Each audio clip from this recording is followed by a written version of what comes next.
The clink of crystal champagne flutes faded into a polite hush across the ballroom of the St. Louis Country Club. Through the tall floor-to-ceiling windows, the gateway arch gleamed under the dark evening sky. My father Richard stood at the podium wiping a practiced tear from his cheek as he celebrated his 60th birthday. For 29 years, he had told everyone in our Missouri town that I was his ultimate burden. He called me his problem child, the living, breathing consequence of my late mother cheating on him. He wore his martyrdom like a tailored suit, claiming he raised a stranger out of pure Christian charity, while he handed his actual son, Preston, the keys to his lucrative distribution empire. I stood at the back of the room, listening to him soak up the applause. My fingers traced the edges of a yellowed envelope I had kept sealed for 11 years. I walked down the center aisle right up to the head table. I waited for the applause to die down. Then I leaned toward the microphone and asked him a simple question. "Did you ever actually read the results, Dad?" I watched the blood drain out of his face. Then I tore open the flap. "I am Nora Robinson, 29 years old, and a medical records auditor. Before I reveal the scientific proof that shattered 3 decades of lies and destroyed my father right in front of his wealthy investors, let me know your age and where you are watching from in the comments below. Please hit that like button and subscribe to Ariana Revenger if you have ever been the family scapegoat, forced to carry the shame of the very people who were secretly robbing you." The ballroom was packed with 80 guests, regional politicians, supply chain executives, and the bankers who held the commercial notes on his distribution company all sat at round tables decorated with expensive white roses. The air smelled of roasted tenderloin and expensive perfume. Richard had spent the entire evening working the room, shaking hands and gathering sympathy. He loved an audience. He needed them to see him as the long-suffering patriarch who endured betrayal with grace and built a fortune despite the heavy cross he was forced to bear. He needed their admiration just as much as he needed their investment capital. Richard had just spent 10 minutes recounting his arduous journey. He spoke into the microphone about the sleepless nights building his shipping network from the ground up. He gestured grandly to Preston, calling him the sturdy anchor of the Robinson legacy. He even managed to squeeze out a few tears when he mentioned my late mother, painting her as a tragic figure whose grave mistakes he had graciously forgiven. The hypocrisy tasted like ash in my mouth. I wore a simple charcoal suit. I do not dress for attention. My profession requires me to look for the discrepancies that other people miss. When you audit medical records for a regional healthcare network, you learn very quickly that human beings lie, but paperwork does not. The ink on a page tells a story stripped of emotion. It reveals the exact point where a narrative fails to align with reality. My father had built his entire public identity on a narrative that cast me as an outsider in my own home. Tonight, I brought the documentation to correct the ledger. As I walked down the center aisle, the guests parted slightly. They knew the myth Richard had crafted. They looked at me with a mixture of pity and discomfort. I was the stray dog he generously allowed to sleep on the porch, the ungrateful girl who had abandoned the family the moment she turned 18. I felt their judgment heavy and silent, but it did not slow my pace. My low heels clicked steadily against the polished hardwood floor, bridging the gap between the shadows at the back of the hall and the blinding spotlight focused on the podium. Preston sat next to Richard wearing a smug grin and a watch that cost more than my first car. He was the golden boy, the legitimate heir groomed to inherit the throne. He leaned back in his chair, swirling an amber drink over a single large ice cube, expecting me to shrink away, just as I had done throughout my childhood. Diane, his second wife, sat on the other side of the podium, wearing a diamond necklace and a frozen smile. She was the devoted stepmother who had supposedly tried her best to love the unlovable child. I reached the podium, and Richard tried to maintain his benevolent smile. He reached out to pat my shoulder, a gesture designed purely for the audience. I sidestepped his hand. The microphone picked up the sharp rustle of my sleeve. I held up the envelope. The paper was stiff and brittle from spending over a decade locked in a dark safe deposit box. It bore the faded logo of a commercial DNA testing laboratory. The silence in the room deepened. The ambient hum of the country club vanished entirely. 80 influential people stopped breathing at exactly the same time. Richard stared at the envelope. His benevolent smile collapsed into a tight grimace of panic. He recognized the logo. He was the one who had shoved the testing kit into my hands 11 years ago, on my 18th birthday. He had demanded I take the swab to legally sever any lingering obligation he had toward me. He had ordered me to find my real family and never ask him for a dime. I thought I had opened it back then. He thought the results had confirmed his tragic story and sent me running away in shame. He never anticipated that the trauma of his rejection would paralyze me. He never guessed that a terrified 18-year-old girl would lock the unread results away in a bank vault, unable to face the scientific proof of her own isolation. For over a decade, he had enjoyed the comfortable certainty that his secret was safe, that the problem child had vanished into the city, leaving his reputation spotless. "Did you ever read them?" I asked again, my voice carrying clearly through the speakers. Richard opened his mouth, but no sound came out. The bankers in the front row exchanged confused glances. Preston dropped his smirk and sat forward his chair, scraping loudly against the floorboards. Diane reached out and gripped the edge of the tablecloth, her knuckles turning white against the pristine linen. I did not yell. I did not shed a tear. I simply slid my finger under the brittle flap of the envelope and tore it open. The sound of tearing paper echoed like a gunshot across the quiet ballroom. I pulled out the folded laboratory report. I had read it for the first time just hours before arriving at this gala. The heavy black ink on the page held the power to dismantle a 30-year con. My father had built a stage to showcase his lifelong suffering. I just brought the correct script to the performance. The crowd watched me unfold the page. The rustle of the thick paper seemed louder than the jazz band that had been playing moments before. Richard took a step backward, gripping the edge of the podium until his knuckles turned pale. He knew the trap had finally snapped shut. To understand the sheer gravity of the paper I held in my hand and the panic sweating through my father's expensive suit, you have to understand the myth he constructed in the shadows of the Ozarks. The Mississippi River rolled in a dark, silent ribbon just beyond the floor-to-ceiling glass windows of the St. Louis Country Club. The gateway arch cut a stark silver curve against the night sky, framing the city in gleaming steel. Inside the opulent ballroom, 80 influential guests sat around tables draped in crisp, heavy linen. The clinking of crystal champagne flutes and silver forks faded into a polite, expectant hush. The scent of roasted beef tenderloin and toasted ravioli lingered in the air, mingling with expensive perfumes and the sharp tang of aged bourbon. It was a gathering of Missouri elite featuring regional politicians, supply chain executives, and the banking officials who held the commercial notes on my father's distribution company. They were all here to celebrate a man they believed to be a pillar of the community. Richard Robinson stood at the podium, basking in the warm glow of the overhead spotlights. Tonight was his 60th birthday gala. He wore a custom-tailored tuxedo that fit his broad shoulders perfectly, conveying the image of a robust, successful patriarch.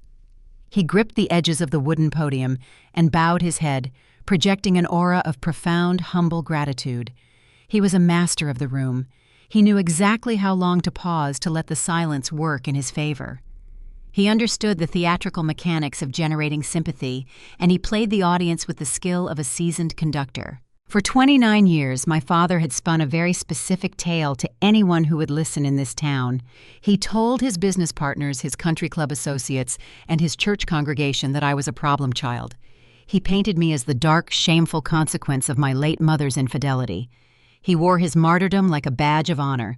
He claimed he took me in out of pure Christian charity, providing a roof and a name for a girl who carried another man's blood. I wiped a tear from my eye, Richard told the crowd, his voice cracking with rehearsed emotion. It has not been an easy road. Raising a child born from such a deep betrayal tests a man's faith. But I looked at little Nora after Sarah passed away in that highway accident, and I knew I had to do the right thing. A lesser man would have walked away from a broken home. I chose to rebuild it with grace. I gave her a home when she had nothing. The crowd murmured with sympathetic admiration. Several women in designer gowns dabbed their eyes with linen napkins. The bankers nodded in solemn respect. Beside him at the head table sat his golden boy.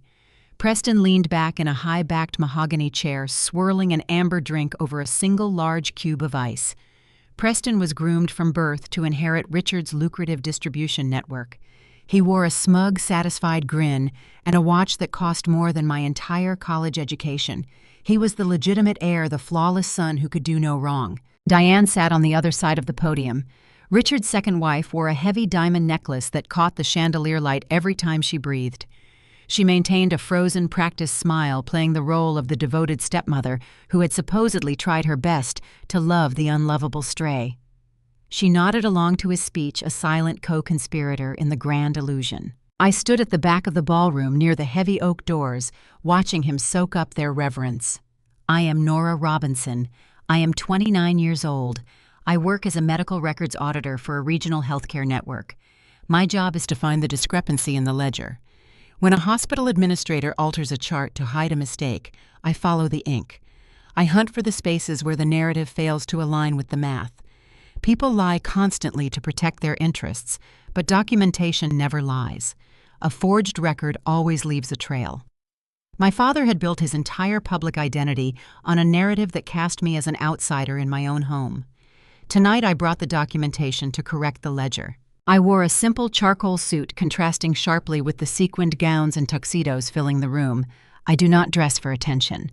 My fingers traced the edges of a yellowed sealed envelope hidden inside my jacket pocket.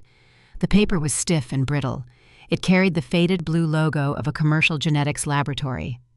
I had carried this envelope unopened for 11 long years. It sat in a dark bank vault while I built my life from scratch. I put myself through school working grueling double shifts at a Kansas City barbecue joint just to afford my own winter coats, while Preston drove European sports cars. I survived by becoming invisible, observing the cracks in their perfect facade. Tonight, I brought the evidence into the light. Richard raised his glass to toast his own enduring grace. I stepped out of the shadows. My low heels clicked steadily against the polished hardwood floor. The sound was sharp and rhythmic, cutting through the soft ambient noise of the ballroom. Heads began to turn.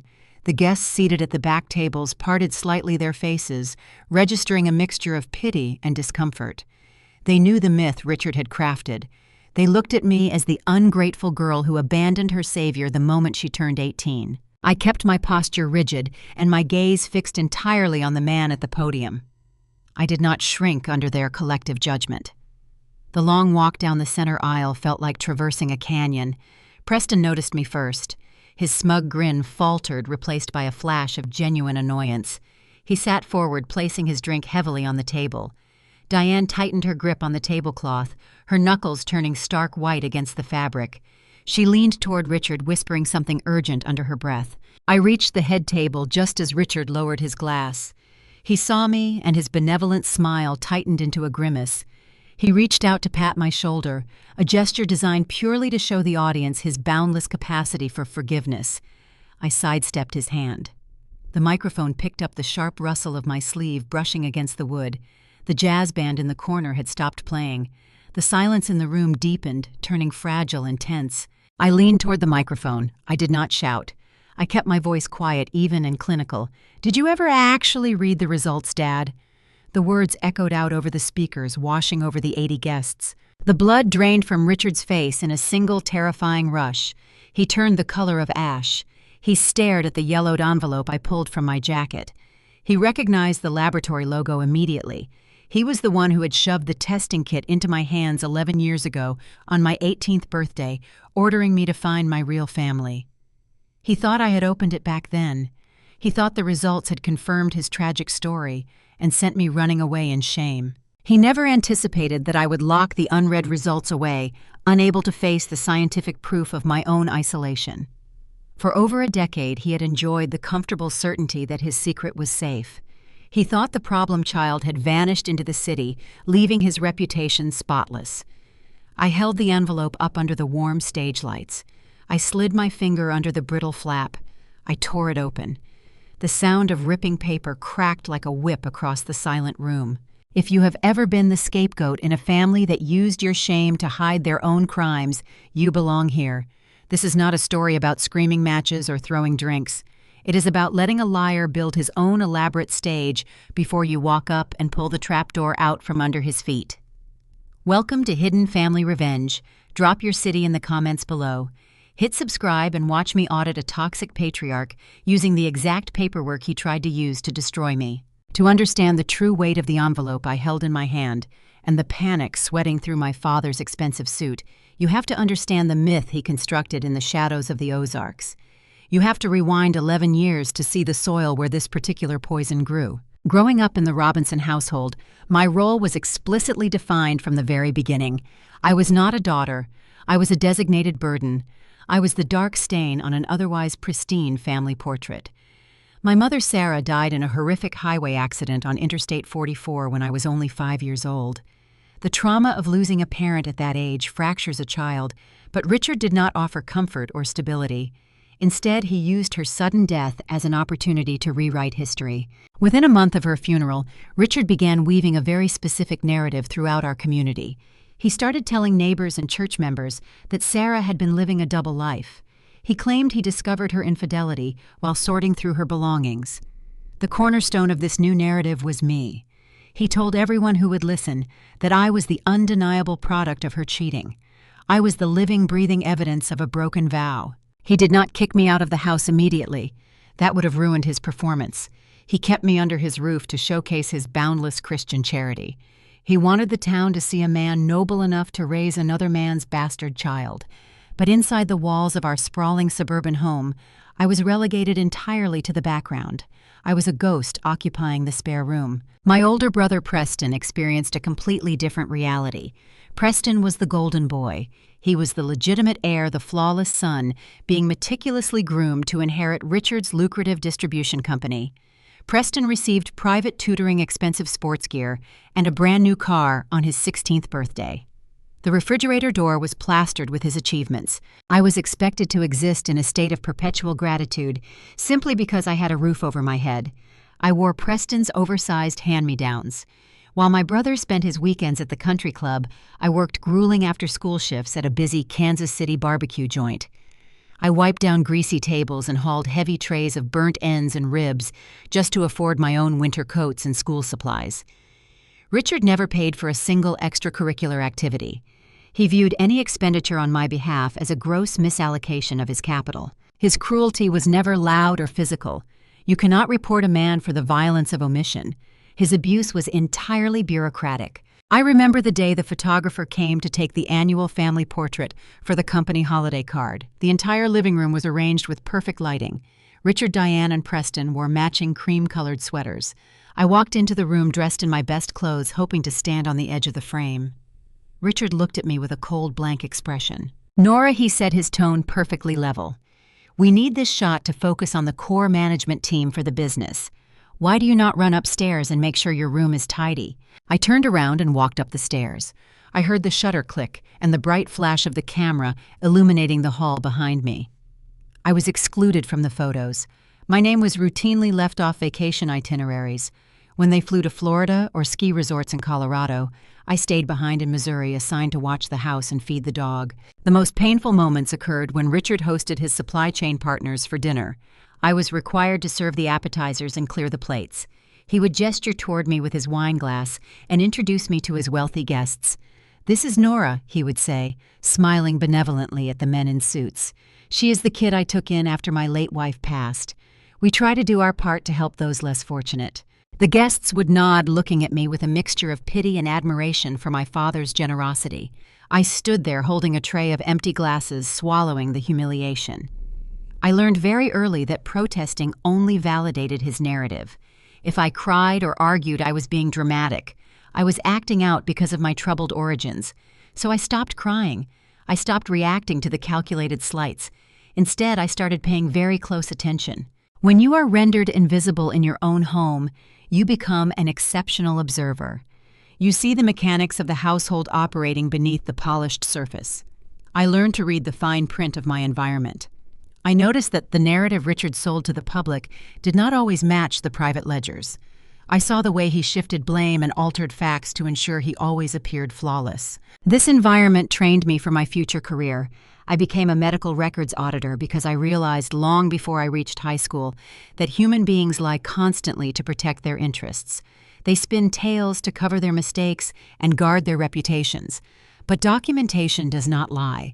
The ink on a page stripped of emotion and rhetoric tells the actual story. I survived the Robinson household by developing a relentless focus on the data. I cataloged every inconsistency. I noted the dates Diane began coming around the house long before my mother's accident. I remembered the hushed phone calls Richard took in his home office with the door locked. I compiled a mental ledger of the cracks in his perfect facade. I did not have the power to challenge him then. I was a child trapped in an ecosystem designed to diminish my worth, but I was gathering the skills I would eventually use to dismantle it. The turning point arrived with brutal efficiency on the day I legally became an adult. The day the problem child was formally evicted from the illusion. The yellowed envelope I tore open at the country club gala did not materialize out of thin air. Its origin story began exactly 11 years prior, on the morning of my 18th birthday. There was no cake waiting for me on the granite kitchen island. There were no brightly wrapped presents or off-key renditions of Happy Birthday. The milestone that signifies the beginning of adulthood for most teenagers was treated in the Robinson household as the expiration date of a burdensome contract. I woke up early preparing for a double shift at the barbecue joint. When I walked into the kitchen, Richard was already awake. He stood leaning casually against the counter, sipping black coffee from a ceramic mug. He did not look at me with the quiet pride of a father watching his child reach maturity. He looked at me the way a manager looks at a piece of equipment scheduled for liquidation. At his feet sat a heavy-duty black plastic trash bag. Next to the coffee maker, resting squarely on the polished granite, was a small rectangular cardboard box. It was a commercially available genetic testing kit. "You are a legal adult now, Nora," he announced. His voice was flat, carrying the distinct tone of a man delivering a final performance review. "The state says my obligation to you is officially over." I stopped near the refrigerator, the cold reality of the moment settling into my chest. I had known this day was coming. I had saved every spare dollar from my restaurant shifts anticipating the eviction. But the stark, brutal efficiency of his delivery still managed to strike a nerve. He pointed his coffee mug toward the black trash bag on the floor. "I want your room cleared out by noon," he instructed. "Preston needs the space to set up his new home office. You can pack whatever fits in that bag. Leave the rest." He then picked up the small cardboard box and slid it across the counter toward me. "And before you leave," he added, a cruel smirk tugging at the corner of his mouth, "you are going to complete this cheek swab." I stared at the testing kit. The bold lettering on the packaging promised to uncover ancestral origins and define biological relationships. Why, I asked, keeping my voice perfectly level. "Because I want a clean break," Richard replied, setting his mug down with a sharp clack. "You are going to mail that sample to the laboratory today. When the results come back proving you are not my blood, I am having my lawyers draft a formal severance. I want irrefutable scientific proof on file that I have zero biological or financial ties to you. It is time for you to go find your real father, Nora, and do not ever contact me asking for a dime." I was demanding the test to legally and permanently absolve himself of any lingering paternal obligations. He wanted documentation that would shield his wealth from the bastard child he claimed to have raised out of pity. He wanted the final piece of paper to complete the narrative he had spun for 13 years. I did not argue. Arguing with Richard was a futile exercise in providing him the emotional reaction he craved. I picked up the cardboard box. I broke the factory seal and removed the sterile cotton swab.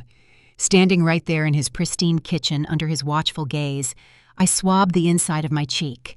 I sealed the sample into the provided vial, placed it in the prepaid return envelope, and walked out the door. I packed my meager belongings into the trash bag and left the house in the Ozarks without looking back. I dropped the testing kit into a blue postal collection box on my way to downtown St. Louis. I used my restaurant savings to secure a cramped studio apartment located above a noisy intersection. The space smelled faintly of old cooking oil, and the radiator hissed aggressively throughout the night, but it was the first place in my life that felt entirely my own. 4 weeks later, a thick manila envelope arrived in my narrow metal mailbox. It bore the logo of the genetic testing laboratory. I carried the envelope up 3 flights of stairs to my apartment. I sat on the edge of my twin mattress, holding the document in my hands. The paper felt heavier than it should have. Inside that envelope was the definitive answer to my existence. It held the scientific validation of my mother's alleged infidelity and my own status as a genetic outsider. I sat there for 2 hours staring at the sealed flap. The trauma of the eviction, the cold callousness of Richard handing me a trash bag on my birthday, was still incredibly raw. The psychological bruising was fresh and painful. I realized in that quiet room that I could not bear to open it.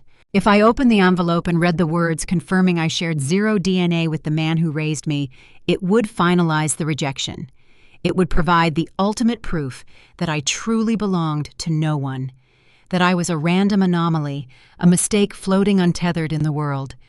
I decided I did not need a piece of paper to tell me I was unloved. I already knew that. I stood up, put on my coat, and walked 6 blocks to a local bank branch.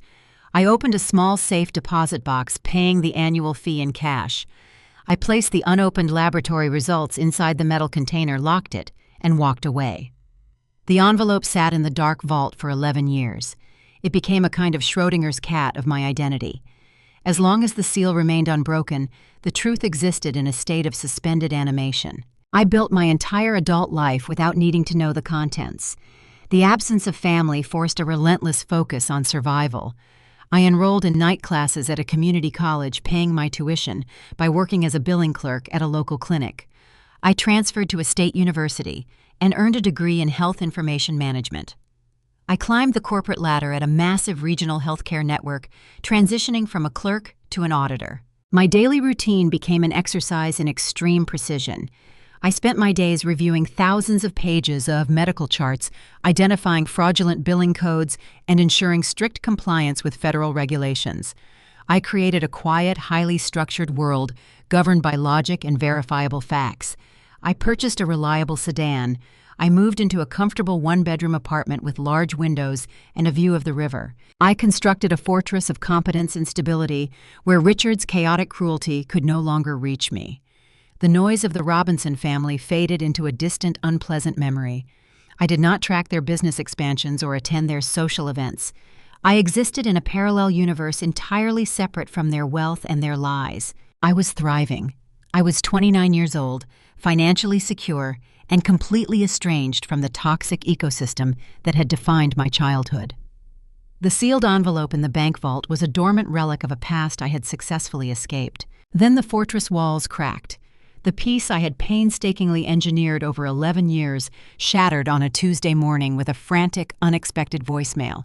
The family that had discarded me like defective inventory suddenly realized they required a specific biological asset, and the problem child was suddenly summoned back to the table. The life I had constructed in St. Louis was a masterpiece of controlled variables. My apartment was impeccably clean, the bills were automatically drafted, and my career trajectory was mapped out with surgical precision. I had spent 11 years ensuring that the chaotic, unpredictable gravity of the Robinson family could never pull me back into their orbit. That peace shattered on a crisp Tuesday morning in October. I was sitting at my desk reviewing a complex batch of cardiovascular billing codes when my cell phone vibrated against the wood surface. The caller ID displayed an unknown number with an Ozark area code. I rarely answer unknown numbers during business hours, but professional habit dictates checking the voicemail immediately. I lifted the phone to my ear and tapped the playback icon. The voice that echoed through the small speaker was frantic, high-pitched, and edged with a raw, terrifying panic. It belonged to Diane. Nora, she gasped the words, tumbling over each other. "It is Diane. You need to call me back immediately. It is Preston. He is at Barnes Jewish Hospital. His kidneys are failing Nora. It is some kind of rare autoimmune complication, and the doctors say his function is dropping fast. He needs a transplant. Please pick up the phone." The message ended with a sharp click. I sat perfectly still in my ergonomic office chair, the ambient noise of the auditing department fading into a dull buzz. The golden boy was dying. Preston, the legitimate heir, the son who received the luxury cars and the pristine inheritance, was lying in a hospital bed with his organs shutting down. And after 11 years of total silence, after tossing me out with a trash bag and demanding a paternity test to sever all ties, the Robinson family had suddenly remembered my existence. They did not call to apologize for the lost decade. They did not call to check on my well-being. They called because they needed a biological resource. My phone vibrated again. A text message appeared on the screen this time, from a number I had memorized as a child and never deleted. It was Richard. "Cafeteria at Barnes Jewish. 1 o'clock. Be there." It was not a request. It was a summons delivered with the arrogant certainty of a man who still believed he owned my obedience. I closed my laptop, securing the patient files I was auditing. I grabbed my coat and drove toward the hospital complex. I did not go out of a sense of familial duty or lingering affection. I went because my professional instincts were screaming that a critical piece of information was missing from the equation. The hospital cafeteria was a sprawling, cavernous space filled with the harsh glare of fluorescent lights and the smell of industrial bleach masking overcooked food. The clatter of plastic trays and the dull murmur of exhausted medical staff provided the soundtrack. I spotted Richard sitting at a small square table in the far corner. He had aged over the last 11 years, but his posture remained rigid. He wore a sharp navy suit, the jacket unbuttoned, revealing a slight paunch he had not possessed in his 40s. He was staring intensely at a manila folder resting on the speckled laminate table. I approached the table and pulled out the plastic chair opposite him. I sat down, placing my leather bag on the floor. Richard did not offer a greeting. He did not ask how I had been or acknowledge the massive expanse of time that had passed since he threw me out of his kitchen. He looked at me with cold, calculating eyes and pushed a single piece of paper across the table. "Preston needs a donor match," he stated, his voice hard and devoid of any warmth. "The waiting list is too long and his antibodies are making it difficult to find a compatible cadaver kidney. The doctors say a living relative is his best chance for survival." I looked down at the paper. It was a standard medical consent form bearing the hospital logo at the top. "You want my kidney?" I asked, keeping my tone perfectly neutral. The man who spent my entire childhood telling everyone in town I was a bastard child now wants to harvest my organs to save the son he deemed legitimate. Richard did not flinch at the blunt assessment. He leaned forward, resting his forearms on the table. The illusion of the benevolent patriarch was gone, replaced by the ruthless businessman accustomed to dictating terms. "You owe me, Nora," he commanded, his jaw tightening. "I kept a roof over your head for 18 years. I kept you out of the foster care system when I had every right to hand you over to the state. You ate my food and lived in my house. It is time to pay off the debt. You are going to get tested today." The sheer audacity of the demand was breathtaking. He was attempting to weaponize the basic provisions of childhood, the food and shelter he was legally obligated to provide, framing them as a financial loan I was now required to repay with a major organ. I did not react to the emotional manipulation. I did not yell or point out the profound hypocrisy of his request. I am an auditor. When someone shoves paperwork in front of my face and demands an immediate signature, I do not look at their eyes. I look at the fine print. I picked up the medical release form and began to read. My eyes scanned past the standard paragraphs outlining the risks of nephrectomy and the protocols for tissue typing. I moved down to the dense block of legal text located just above the signature line. The section detailed the scope of information release. The friction ignited instantly in my mind. The document was not a simple consent form for a human leukocyte antigen tissue typing test. It was a comprehensive blanket waiver. The legal language explicitly granted Richard, as the designated family health proxy, full and unrestricted access to my entire medical and genetic history. It authorized the hospital to release the results of all blood panels' genetic sequencing and historical health data directly to him. If I signed this form, I was not just agreeing to see if I was a match for Preston. I was handing Richard the legal authority to mine my biology. "Why does the proxy clause grant you access to my genetic sequencing?" I asked, tapping the specific paragraph with my index finger. "Tissue matching does not require a blanket release of my entire medical file to a third party. The transplant coordinator handles the match confidentiality." Richard's face twitched. A momentary flash of genuine panic broke through his aggressive facade. He quickly masked it with a scowl, but the micro-expression had already registered. "It is standard hospital procedure, Nora," he snapped, waving his hand dismissively. "Stop trying to find a conspiracy in a basic medical form. Your brother is dying in a room upstairs, and you are playing lawyer over administrative boilerplate. Sign the paper so we can get the blood draw started." How was lying? I review hospital compliance forms for a living. I know exactly what standard boilerplate looks like, and this waiver was heavily customized. The language had been specifically drafted to bypass patient confidentiality and route the raw data directly to his hands. He did not just want a kidney to save Preston. He wanted the data. He was desperate to secure legal access to the biological metrics that would confirm or deny the narrative he had built his entire life upon. The demand for an organ donation was functioning as a Trojan horse designed to extract genetic information. I placed the pen down on the table, leaving the signature line blank. The chaotic cruelty that had defined my childhood was suddenly presenting itself as a highly structured puzzle. I needed to understand why a man who claimed to possess absolute certainty about my parentage was suddenly fighting so desperately to control the flow of my medical data. The answer was hidden in the blood, and I was going to find it on my own terms. I slid the medical consent form back across the speckled laminate table, stopping it exactly halfway between us. I did not break eye contact.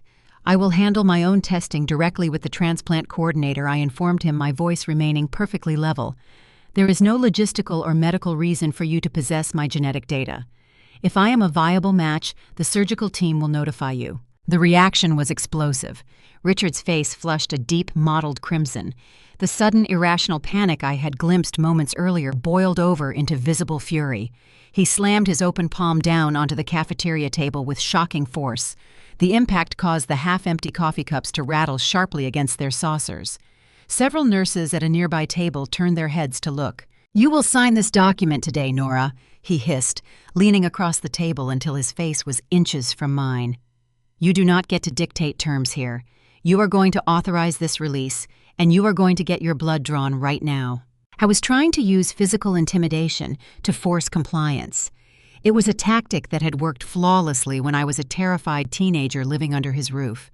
It was highly ineffective against an auditor who deals with hostile hospital administrators on a weekly basis. His disproportionate rage triggered every professional alarm bell in my head.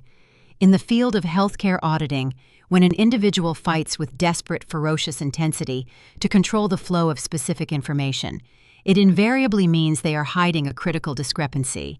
He was terrified of what the raw data would reveal if he did not possess the legal authority to intercept and filter it first. I stood up from the plastic chair.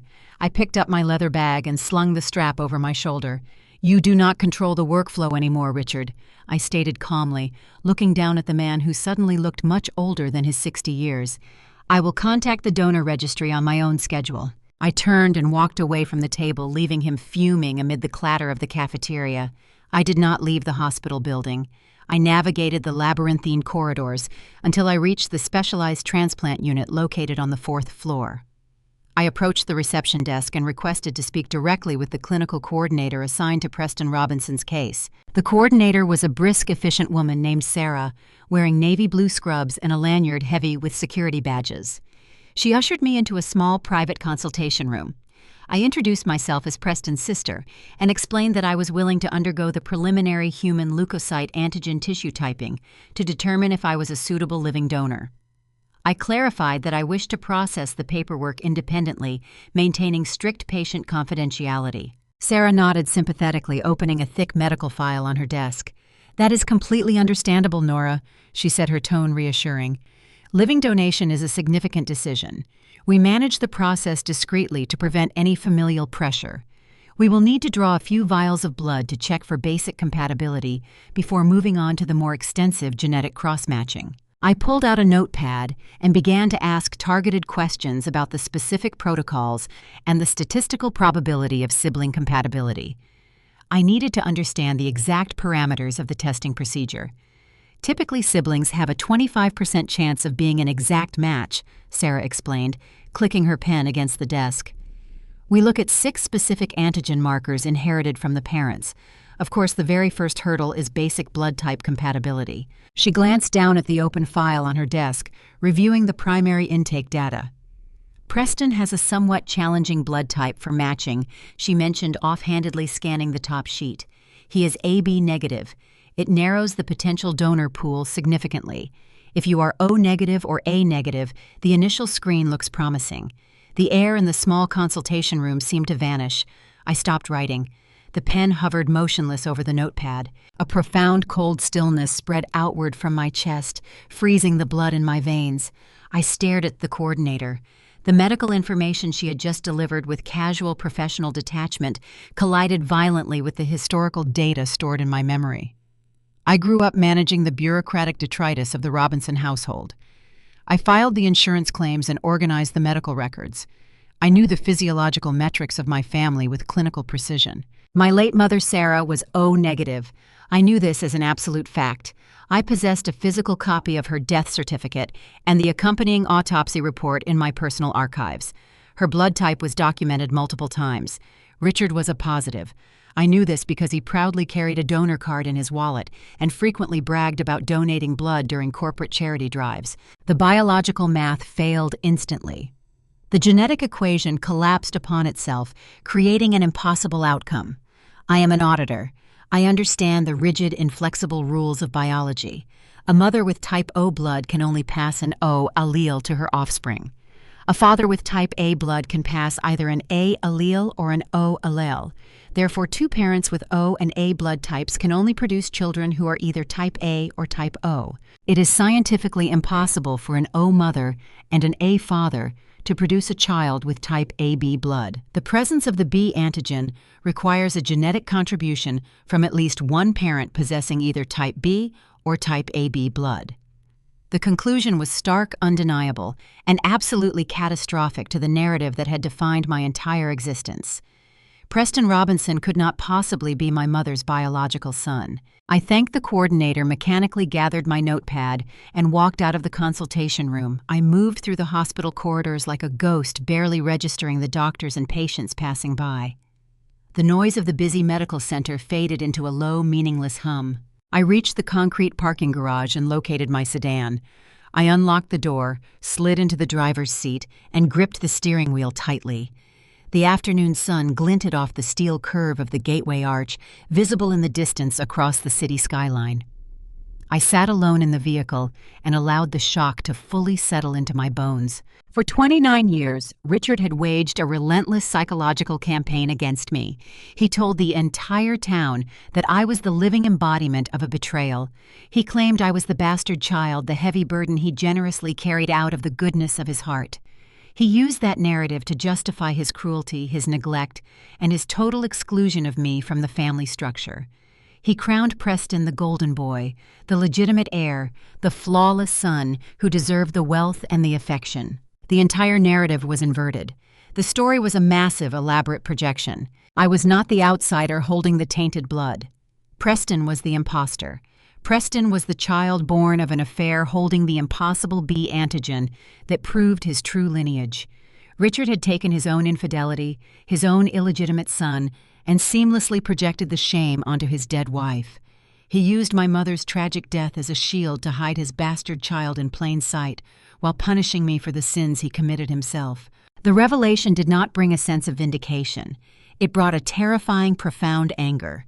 The injustice of my childhood, the years spent scrubbing tables and wearing hand-me-downs while carrying the stigma of a problem child, suddenly transformed from a personal tragedy into a calculated financial and social fraud. I leaned my head against the steering wheel. The puzzle pieces were falling rapidly into place, but the motive remained unclear. A man does not construct a lie of this magnitude over 3 decades simply to protect his pride. There was a deeper structural reason for maintaining the deception. A lie this intricate is always designed to protect an asset. I needed to uncover the financial machinery driving the narrative. I needed to follow the money. The revelation in the hospital parking garage fundamentally altered the trajectory of my life. I sat behind the steering wheel watching the traffic flow on the street below, processing the brutal reality of the blood types. The emotional abuse I endured as a child, the constant belittling, the carefully orchestrated exclusion from family photographs was not a symptom of a grieving husband acting out. It was a tactical smokescreen. A lie sustained over nearly 3 decades requires significant energy to maintain. A man does not expend that level of effort merely to soothe his ego. In my profession, when a complex deception is uncovered, the root cause invariably leads back to a hidden asset. I needed to identify the capital that Richard was protecting. I needed to understand the financial incentive driving the false paternity narrative. I called my supervisor at the healthcare network and requested 2 immediate personal days. I did not provide an explanation. I drove back to my apartment, changed out of my work clothes, and prepared to execute a deep historical audit of my own family. Early the next morning, I drove to the county courthouse in downtown St. Louis. The municipal building was a sprawling limestone structure featuring heavy brass doors and echoing marble hallways. I navigated the familiar bureaucracy, bypassing the long lines at the traffic division and heading directly to the basement level where the probate and estate records were archived. The records room smelled of aging paper dust and institutional floor wax. The air was cool and heavily filtered to preserve the documents. I approached the clerk stationed behind thick plexiglass and requested the complete probate file for Sarah Robinson. I provided my identification and my mother's date of death, verifying my status as an immediate relative to gain access to the sealed historical ledgers. The clerk disappeared into the stacks and returned 20 minutes later, hauling a thick, dusty cardboard box. He hoisted it onto the viewing counter and instructed me to keep all documents within the designated reading area. I opened the box and began the painstaking process of reviewing the financial history of a woman I barely remembered. I sorted through the initial life insurance payouts, the settlement documents related to the fatal highway accident, and the property deeds detailing the transfer of ownership to Richard. It was a tedious emotional process, tracing the administrative aftermath of a sudden tragic death. For the first 3 hours, I found nothing anomalous. The distribution of the immediate assets appeared standard. Richard had assumed control of the joint checking accounts and the residential property as the surviving spouse. The financial footprint seemed entirely routine. Then, buried beneath a stack of old tax returns in the very bottom folder, I discovered a document that had not been mentioned in any family conversation. It was a copy of an irrevocable trust agreement. I carefully extracted the brittle document and smoothed it out on the table. The trust had been established by my maternal grandparents shortly before their own passing, which occurred several years before my mother died. The legal language was dense, but the primary directives were unmistakable. The trust contained a substantial portfolio of municipal bonds and liquidated real estate assets. The principal amount exceeded $600,000. The terms dictated that the funds were to be held in secure investments and distributed equally among Sarah's biological children upon their 25th birthdays. The document explicitly named Richard as the sole trustee responsible for managing the capital until the beneficiaries reached the required age of maturity. My heart hammered a slow, heavy rhythm against my ribs. I had uncovered the hidden asset. The motive behind the grand deception was sitting right in front of me, printed on watermarked legal paper. I checked the timeline. I was currently 29 years old. According to the stipulations of the trust, I should have received my designated half of the inheritance 4 years ago. I had never received a single dollar. I had never even been notified that the trust existed. I urgently requested the disbursement ledgers and the judicial filings associated with the trust account. The clerk retrieved an additional file folder containing the recent legal activity. I opened the folder and confronted the true magnitude of Richard's betrayal. The records revealed a chilling sequence of events. 5 years ago, when I turned 24 and approached the mandatory disbursement age, the trust activity spiked. Richard, acting in his capacity as the trustee, had filed a formal legal petition with the probate court. I read the petition. The words burned into my memory with toxic clarity. Richard petitioned the court to have Nora Robinson permanently removed as a designated beneficiary of the maternal trust fund. To achieve this removal, he submitted multiple sworn affidavits to the presiding judge. The affidavits contained the very same narrative he had peddled to the country club and the church congregation. He swore under penalty of perjury that I was the product of a documented extramarital affair. He claimed he possessed definitive proof that I was not the biological offspring of the marriage, and therefore did not qualify as a legitimate heir under the specific biological constraints established by my maternal grandparents. The court, operating on the presumption that a sworn statement from a long-standing community patriarch was reliable, approved the petition. I was legally severed from the inheritance. The financial ledgers attached to the court order detailed the subsequent movement of the capital. With my claim nullified, Richard liquidated the entire $600,000 portfolio. He did not split the funds. He routed the entire sum directly into accounts controlled by Preston. I traced the routing numbers. The money did not sit idle in Preston's savings account. The capital was immediately transferred into the operating accounts of Richard's regional distribution company. Preston, acting as the nominal recipient, had immediately invested the stolen inheritance back into the family business, funding a massive expansion of their trucking fleet and securing new warehouse facilities across Missouri. The entire operation was a masterful, cold-blooded financial extraction. The bastard label assigned to me at 5 years old was never a product of a husband's agonizing grief or misdirected anger over a perceived betrayal. It was the foundational lie of a long-term corporate strategy. Richard knew the stipulations of the trust.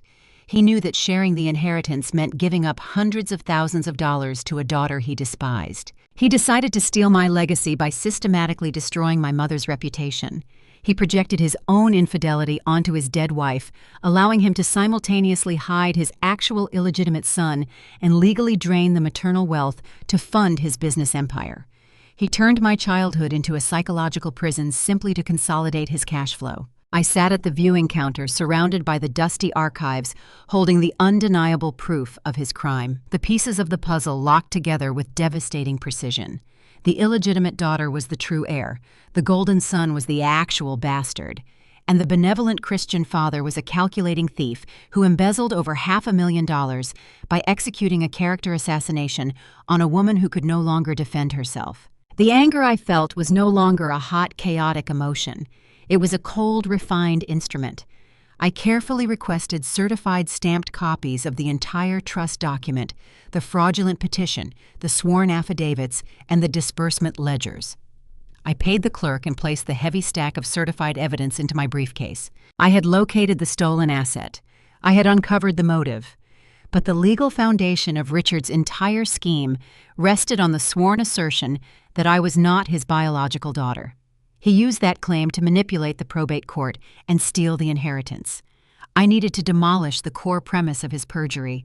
I needed the final absolute proof. I walked out of the courthouse and into the bright Missouri afternoon. I walked directly to my car. I knew exactly where I needed to go next.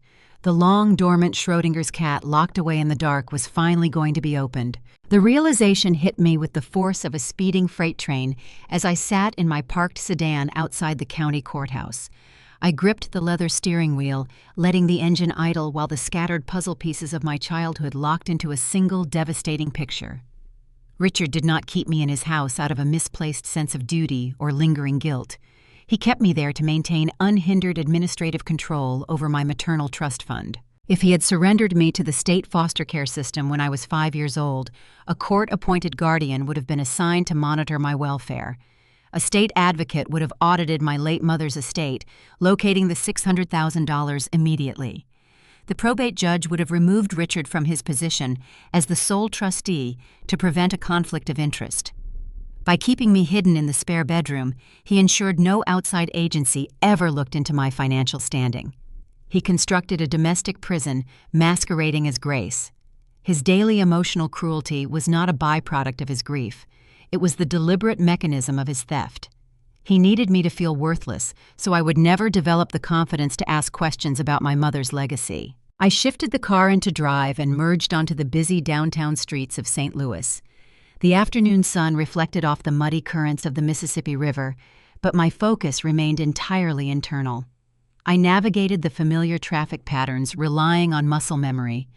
My mind was a calculating engine reconciling decades of fraudulent entries.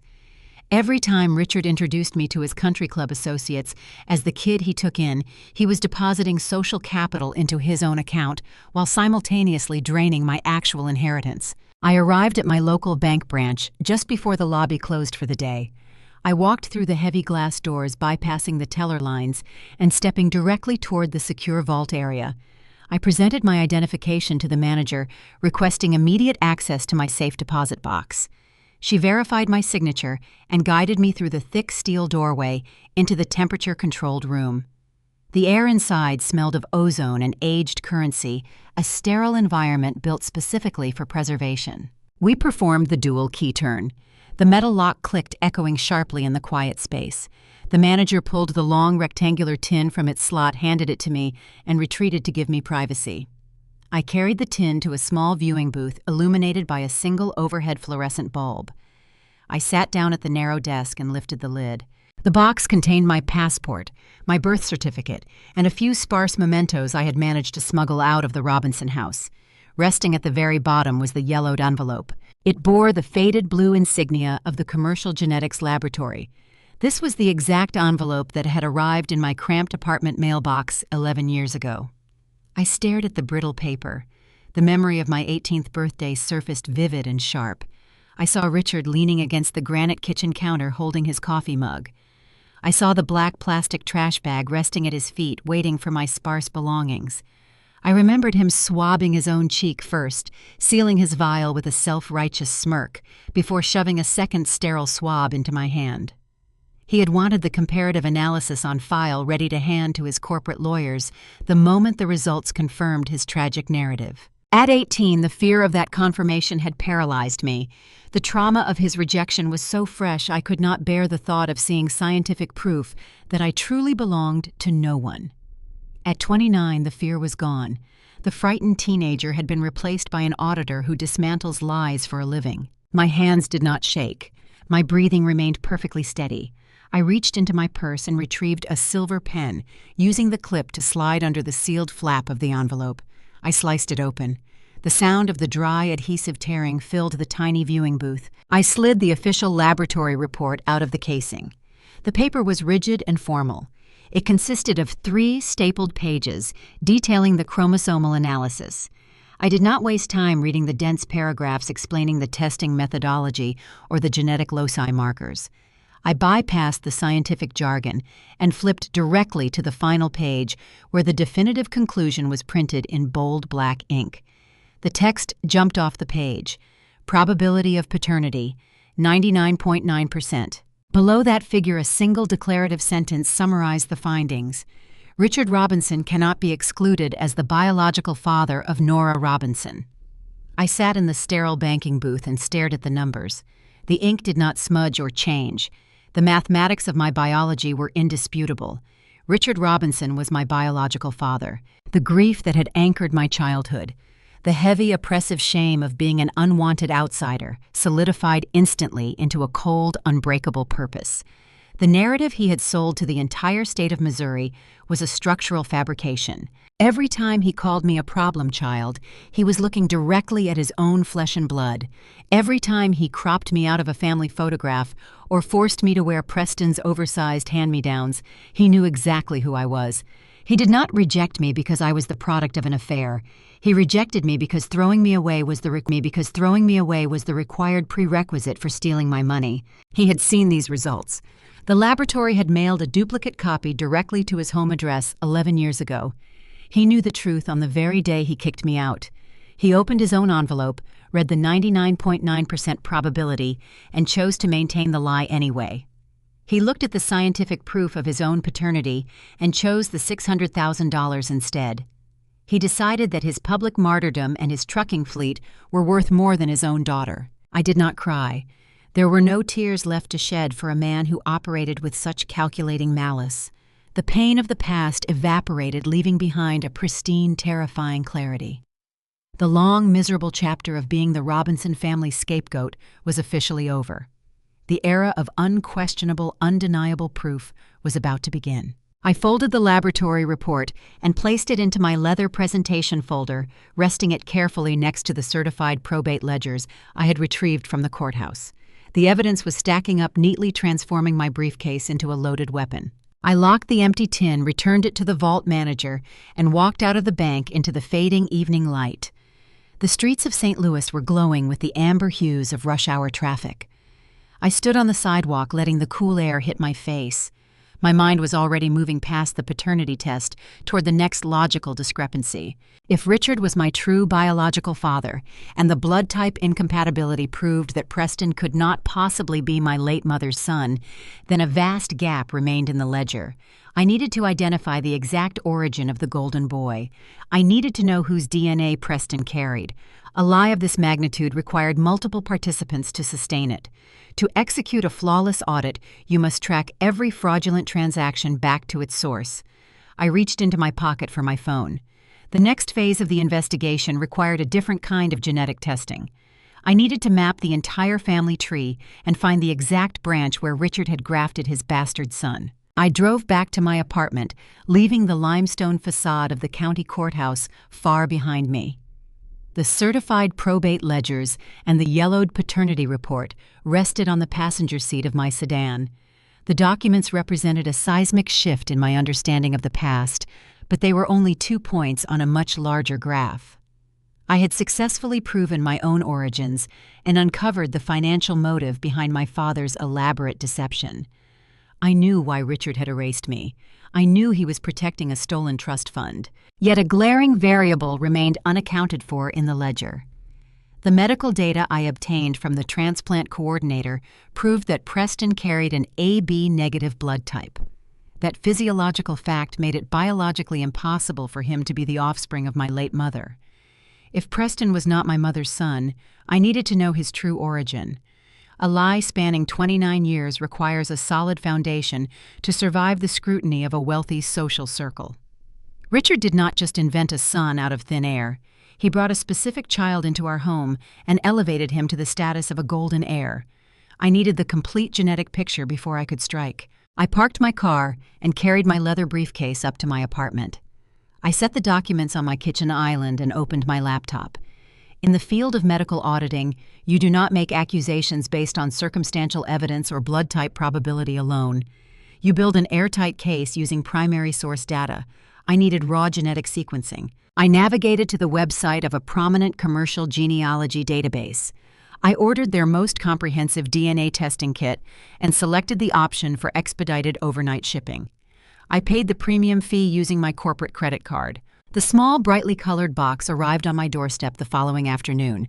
I sat at my kitchen counter, broke the plastic seal, and extracted the collection tube.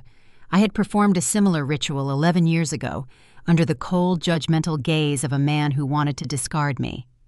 This time I was alone in a sanctuary I had built myself, and I was in full control of the narrative. I swabbed the inside of my cheek, sealed the vial, and dropped it into a postal collection bin on my way to the hospital. The laboratory promised a turnaround time of 2 weeks for expedited processing. Those 14 days required an extreme exercise in professional discipline. I continued my daily routine at the healthcare network, auditing patient files and flagging billing discrepancies. I attended staff meetings and smiled at my colleagues. I functioned as a normal, productive citizen while secretly holding the blueprints to my family's destruction. I did not contact Richard. I ignored the voicemails from his assistants demanding my presence at the transplant clinic. I let the silence stretch out, allowing his anxiety to simmer. During that waiting period, I focused my attention on my older brother. Preston was a man defined by his vanity. He spent his teenage years leveraging Richard's wealth to cultivate a pristine image. As an adult, he became obsessed with endurance athletics and physical optimization. He filled his social media feeds with photos of his triathlon medals, his expensive carbon fiber bicycles, and his rigorous dietary regimens. He viewed his body as a premium asset. Several years ago, Preston's obsession with health metrics led him to participate in a comprehensive genetic screening program. He wanted to analyze his muscle fiber composition and track his ancestral markers for athletic performance. Being inherently boastful, he did not keep this data private. He uploaded his raw genomic file to multiple open-source public databases, hoping to connect with elite fitness communities and optimize his macronutrient intake. He treated his DNA like a public relations tool. I knew his genetic profile was floating in the digital ether. I just needed my own baseline established before I could initiate a cross-reference. The notification arrived in my email inbox on a rainy Thursday evening. The subject line indicated that my genetic sequencing was complete and my dashboard was ready for review. I brewed a cup of black tea and sat down at my laptop. The glow of the screen illuminated the dark apartment. I logged into the secure portal and clicked on the Relative Matching tab. I needed to verify the integrity of the data before proceeding to the next step. The system populated a list of close genetic matches. I scanned the surnames and the geographic locations. The results confirmed my maternal lineage flawlessly. I saw the names of my late mother's cousins scattered across the Missouri Ozarks and the rural plains. The digital family tree branched out exactly as it should, proving my connection to the woman whose reputation Richard had spent 3 decades destroying. The baseline was solid. I opened a secondary browser window and accessed the open-source genetic repository, where Preston had proudly uploaded his profile. I inputted my raw data file and initiated a direct comparative search. I typed in his designated user identification handle.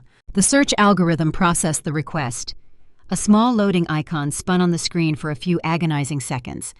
In a hospital billing department, you learn to brace yourself during the processing phase. You wait for the numbers to align or collide. The screen refreshed. The system returned a stark, undeniable result. The dashboard displayed a bold graphic indicating the amount of shared genetic material. The number was 0.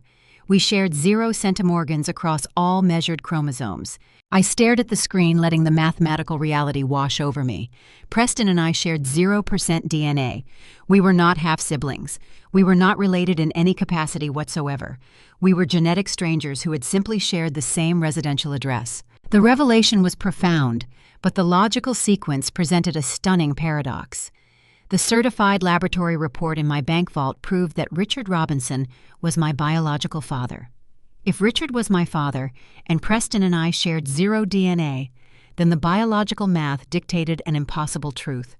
Richard was not Preston's father either. I leaned closer to the monitor, my pulse drumming a slow, steady rhythm. Richard had stolen my $600,000 inheritance to fund his golden son. He had justified the theft by claiming I was an illegitimate burden while elevating Preston as the true bearer of the Robinson legacy. Yet the data proved that the golden heir carrying the family name shared no Robinson blood at all. I needed to know where this imposter originated. I clicked on Preston's public profile and expanded his list of closely related genetic matches. The open-source database displayed a network of second and third cousins extending outward from his primary markers. I cross-referenced the surnames and the geographic clusters against my own knowledge of our social circle. The names did not point to Richard's extended family. They did not point to any affluent bloodline in the St. Louis metropolitan area. The genetic cluster pointed directly and unequivocally to a specific maiden name. It traced back to a family tree rooted in the working-class suburbs just across the river. It was the immediate family tree of Diane. Diane was Richard's second wife. She was the woman who had played the grieving, sympathetic stepmother for decades. She was the woman who wore the heavy diamond necklaces and smiled benevolently at the country club galas while I cleared the appetizer plates.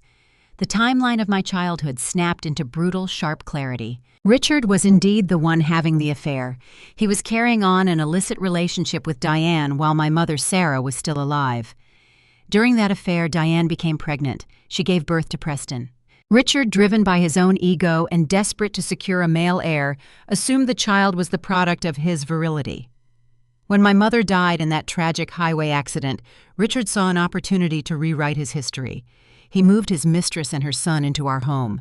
To deflect any suspicion from his own infidelity, he flipped the narrative entirely. He projected his sins onto his dead wife.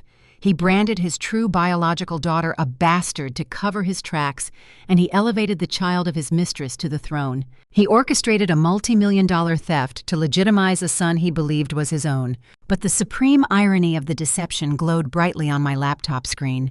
Diane had played him. The devoted stepmother had run a con that eclipsed even Richard's towering arrogance. Diane had engaged in her own affairs. She had brought a child into the Robinson household who possessed no genetic link to the patriarch. She watched Richard destroy his actual daughter to fund a boy who was nothing more than a cuckoo bird placed in his nest. The puzzle was complete. Every discrepancy was resolved. I closed the laptop and leaned back in my chair. The quiet of my apartment felt different now. It was no longer a refuge from my family. It was a command center. Diane was not just a complicit bystander in my father's cruelty. She was the architect of a parasitic invasion. I had everything I needed to confront the grieving stepmother and watch her flawless facade shatter into 1,000 pieces. I reached for my phone to arrange a meeting at a very specific Kansas City barbecue joint. I spent the next 2 days crafting the perfect environment for an ambush. In the world of compliance auditing, controlling the location of an interview is just as critical as controlling the data. You do not confront a hostile subject in a quiet, secluded space where they can rely on intimidation tactics or manufactured emotional breakdowns. You force them into a public arena filled with noise and distraction, limiting their ability to orchestrate a dramatic exit without drawing unwanted attention. I contacted Diane and suggested a meeting to discuss the transplant logistics. I proposed a specific barbecue joint located in the heart of Kansas City.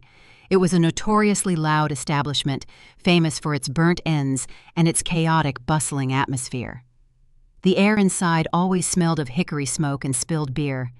It was the exact type of working-class restaurant Richard and Diane actively avoided, ensuring we would not encounter anyone from their curated social circle. I arrived early and secured a corner booth near the kitchen doors, where the clatter of dropped trays and the shouting of line cooks provided a steady, abrasive soundtrack.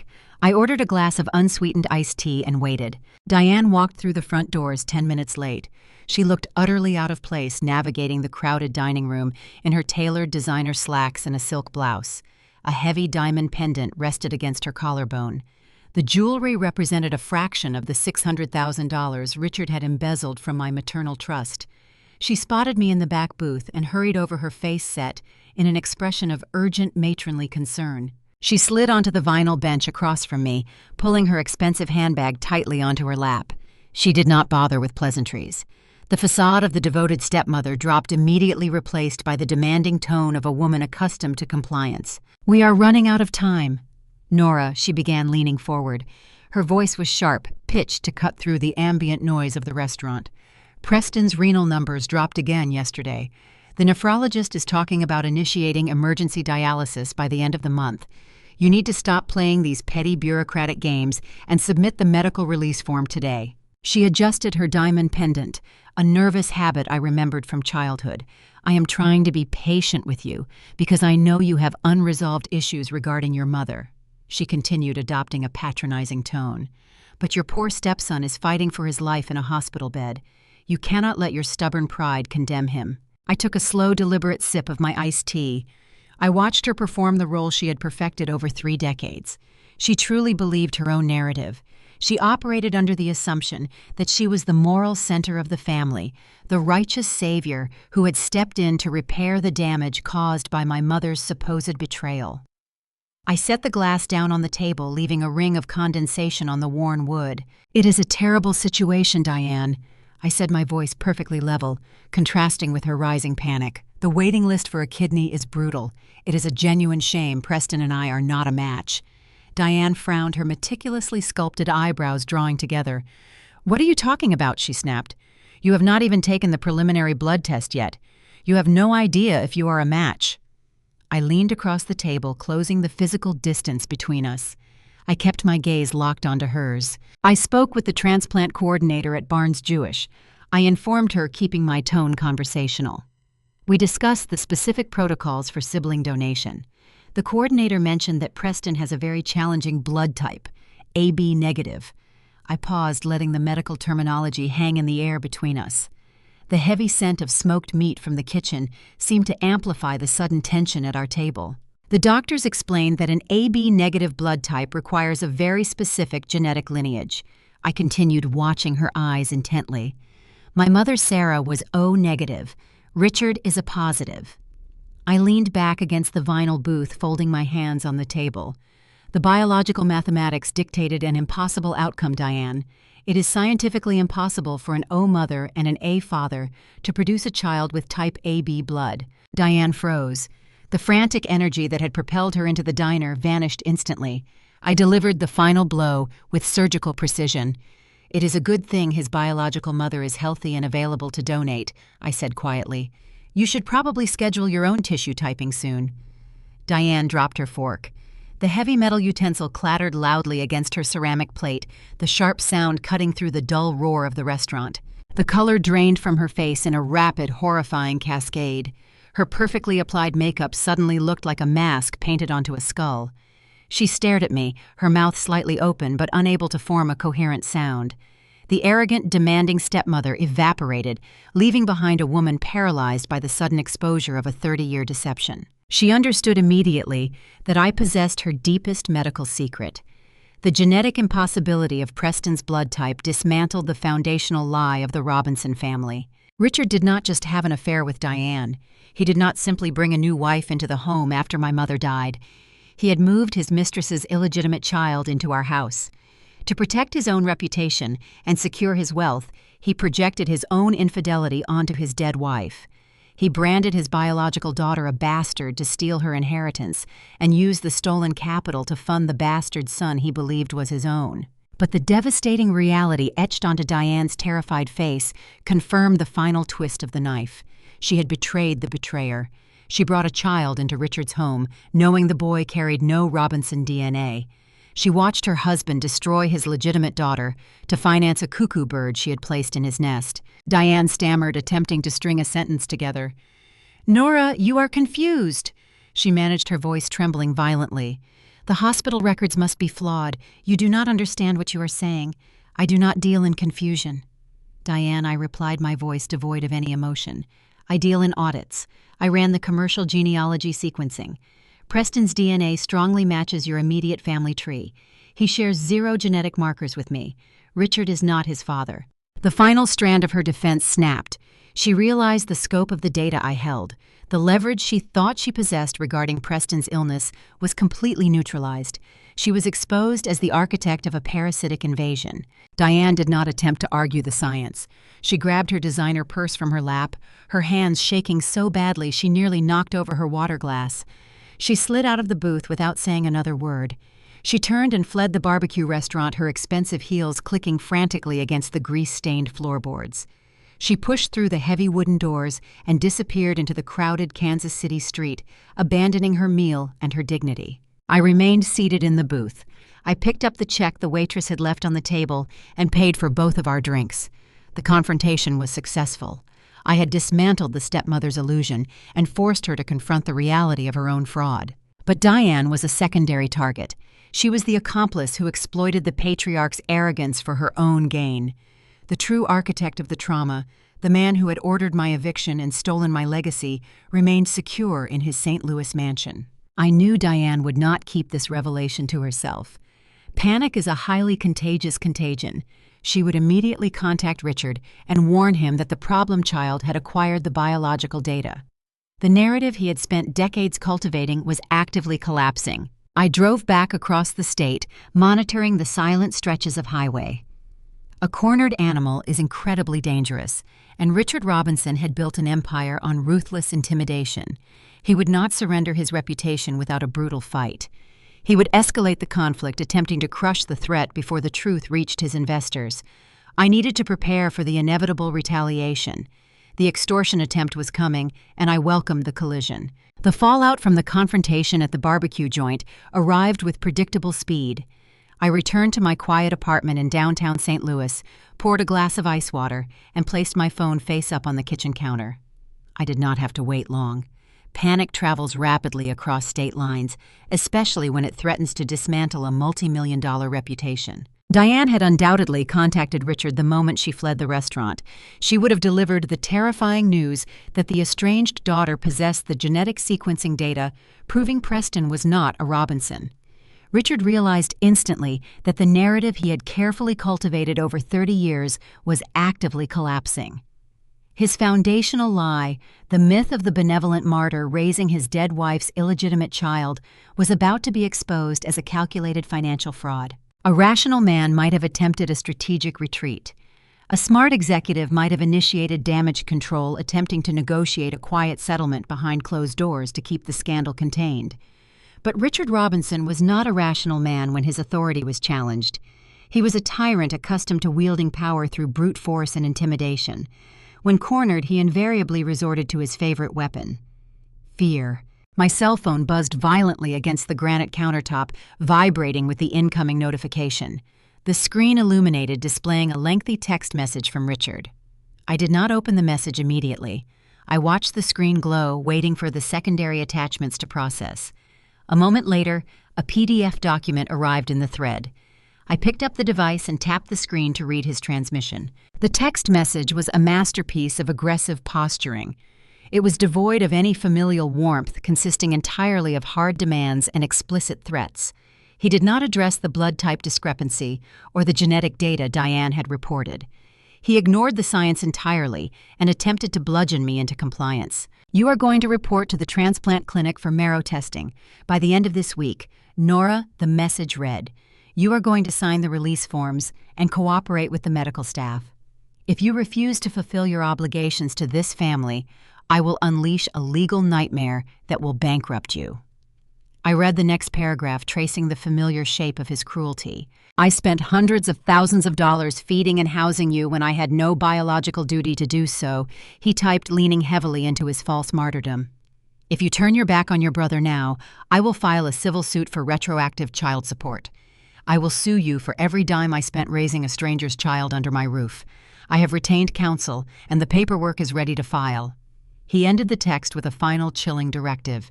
"See the attached demand letter. Do not test me." I downloaded the PDF attachment and opened it on my screen. I stood in my kitchen analyzing the document that was supposed to terrify me into submission. It was an appalling, desperate attempt at extortion. Richard assumed that the mere sight of legal terminology would paralyze me. He was betting heavily that the deep-seated childhood fear of his wrath would instantly override my adult logic. He remembered the frightened 18-year-old girl who had quietly accepted a trash bag on her birthday and fled into the night. He believed that girl was still hiding inside me, waiting for his instructions. He was severely mistaken. I am a senior medical records auditor. I spend my professional life reviewing highly complex legal compliance documents, navigating the intricate architecture of federal healthcare regulations. I can spot a fraudulent invoice or a falsified medical chart from 3 desks away. I zoomed in on the PDF and examined the structure of his threat. The document was amateurish. It was a fake legal demand letter clearly drafted on a generic internet template. The formatting was glaringly inconsistent.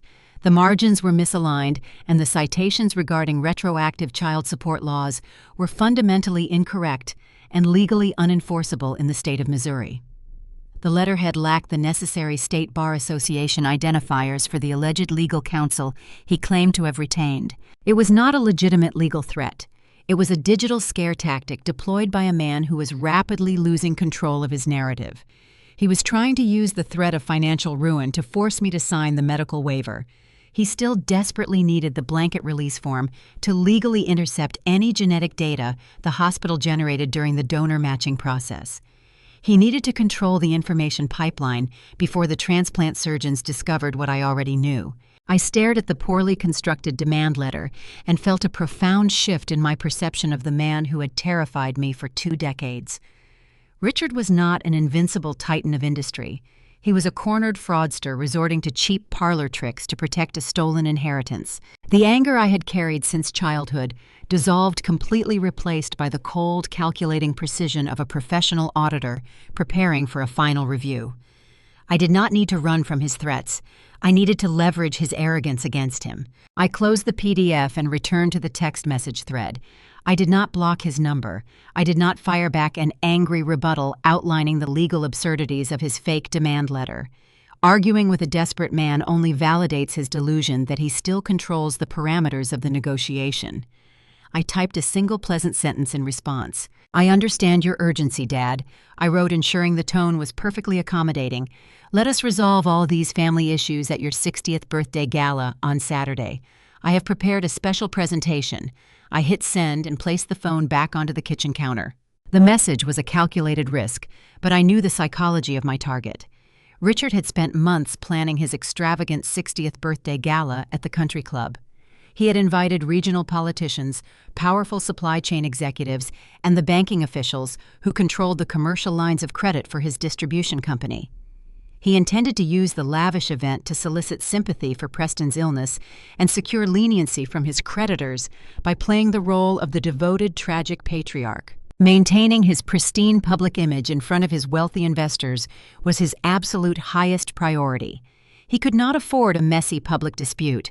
He needed the gala to run smoothly to project an aura of total control and family unity. By confirming my attendance and promising a resolution, I was forcing his hand. He would not attempt to stop me from entering the ballroom. He would assume that my presence indicated submission. He would believe that his extortion attempt had succeeded and that I was arriving to quietly capitulate to his demands to avoid a public scene. He would open the doors of his own carefully constructed stage and invite me inside. He would hand me the audience he had spent tens of thousands of dollars to assemble. I turned away from the counter and walked toward my home office. The era of running from his shadow was over. I needed to finalize the evidence packets. I had less than 48 hours to prepare the documentation that would dismantle his empire in front of the very people he sought to impress. The final audit was scheduled for Saturday night, and the ledger was about to be balanced permanently. The 48 hours leading up to the gala required a level of focus I usually reserve for federal compliance reviews. I did not spend the time pacing my apartment or rehearsing angry speeches in the bathroom mirror. Emotional outbursts are the tactics of the powerless. They provide a temporary release, but they do not secure a victory. I cleared my kitchen table and transformed the granite surface into a highly structured war room. In my profession, you do not walk into a hostile audit meeting armed with accusations. You walk in carrying an impenetrable wall of primary source data. I intended to overwhelm Richard with the infallible weight of documentation. I set up my high-capacity laser printer and began generating the physical evidence. I started with the financial records. I printed multiple high-resolution copies of the probate court ledgers. I highlighted the specific judicial orders where Richard successfully petitioned to have me removed as a beneficiary based on his fraudulent claims of illegitimacy. I printed the corresponding trust fund disbursement records, carefully tracking the flow of the $600,000. I used a red pen to circle the exact banking routing numbers, showing how the capital was diverted from my maternal trust directly into the operating accounts of his distribution company under the guise of an investment for Preston. Next, I moved to the biological data.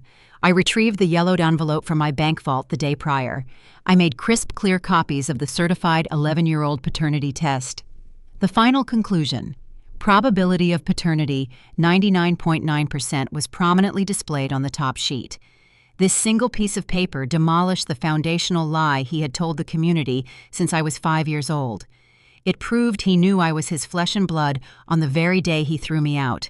I then printed the modern commercial genealogy reports. I included the comprehensive breakdown demonstrating that Preston and I shared exactly 0% of our genetic material. I placed this alongside the official medical intake forms from the transplant coordinator confirming Preston's AB negative blood type. I created a simple, clear chart illustrating the biological impossibility of an O negative mother and an A positive father producing an AB negative child. I did not want any confusion regarding the science. I needed the evidence to be accessible and undeniable to a room full of business executives who respect hard data. I took the towering stacks of printed paper and began the meticulous process of assembly. I purchased 10 pristine black leather-bound presentation portfolios from a professional supply store. I organized the evidence sequentially inside each portfolio, creating a devastating chronological narrative of fraud, embezzlement, and paternity deception. I tabbed the critical sections for easy reference. I was not preparing for a chaotic screaming match in a suburban living room. I was preparing for a precision corporate execution. The portfolios were designed to be handed directly to the bankers and investors who held the financial leverage over Richard's distribution empire. With the documentation secured, I turned my attention to the logistics of the event. I needed to understand the exact composition of the audience Richard had assembled. Through my contacts in the local supply chain industry, I managed to quietly acquire a copy of the official guest list for the 60th birthday gala. I sat at my desk and reviewed the names scrolling down the screen. The guest list confirmed my assessment of his strategy. The gala was not a celebration among close family and friends. It was a high-stakes financial networking event disguised as a birthday party. Richard had invited several regional politicians, influential members of the Missouri Commerce Board, and key executives from the logistics firms that utilized his trucking network. Most importantly, he had secured RSVPs from the senior loan officers and risk assessment managers at the commercial banks that held the heavy debt on his expanding company. The strategy was transparent and desperate. Richard knew his company was heavily leveraged. He knew the sudden medical crisis involving Preston, his designated successor, created instability and panic among his investors. He intended to use the opulent gala to project an aura of unshakable strength. He planned to stand at the podium and solicit profound sympathy for his dying son, leveraging the emotional weight of the tragedy to secure leniency on his commercial debts and reassure his panicked creditors. He had meticulously built a lavish stage to showcase his lifelong martyrdom. He spent tens of thousands of dollars to gather the most powerful people in St. Louis into one room to watch him perform the role of the tragic, heroic patriarch. I smiled a tight, humorless smile as I scanned the list of banking officials. He was handing me the perfect audience. I did not need to hunt down his creditors or schedule individual meetings to expose his embezzlement. He was gathering them all in a single ballroom, paying for their expensive wine and providing a microphone. I was simply bringing the correct script to the performance he had funded. I closed the laptop and walked into my bedroom. I opened the closet and retrieved my best suit. It was a sharp-tailored charcoal gray ensemble devoid of any unnecessary embellishments. I do not dress to attract attention. I dress to command authority in a room full of people attempting to obscure the facts.